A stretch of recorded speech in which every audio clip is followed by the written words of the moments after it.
தெரியும். கொலோசியம் என்கிறதான ஸ்டேடியத்தில் சோதரம் அநேக மிருகங்களை சோதரம் அந்நிய மிருகங்களை சோதரம் ஆகாரம் கொடுக்காதபடி பசியோடு வைத்திருப்பாங்க. சோதரம் அந்த குறிப்பிட்ட நாளில சோதரம் அந்த ஸ்டேடியத்துக்குள்ளாக ஜனங்கள் ஆரவாரத்தோடு ரோமா அந்த சோதரம் அதிகாரிகள் எல்லோருமாக அந்த ஜனங்கள் எல்லோரும் அப்படியே கூடியிருப்பாங்க கொலோசியத்துல. அதற்கு பிற்பாடு இந்த பரிசுத்தவான்களை கட்டி அவர்களை கொண்டு அந்த ஸ்டேடியத்தின் நடுவில் போடுவாங்க. போட்ட பிற்பாடு இந்த வன்னிய மிருகங்களை ஆகாரம் இல்லாத பசித்திருக்கிற அந்த மிருகங்களை அப்படியே கட்டவிழ்த்து இந்த மனுஷர்களுக்கு நேராக விடுவாங்க. ஹல்லேலூயா. இந்த மிருகங்கள் இந்த பரிசுத்தவான்களை கடித்து குதறி அவர்களை சோத்திரம் அவருடைய மாம்சங்களை பட்சித்து சோத்திரம் அவர்களை கொன்று போடும்.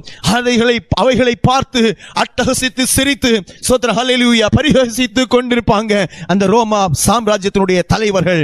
அப்படி என்றால் மிகுந்த உபத்திரவத்தின் மத்தியிலே சபைகள் கடந்து போன காலகட்டத்தில் தான் சோத்திரம் யாக்கோபு சபைக்கு எழுதி சொல்கிறார், சகோதரர்களே மோசம் போகாதிருங்கள். ஹல்லேலூயா.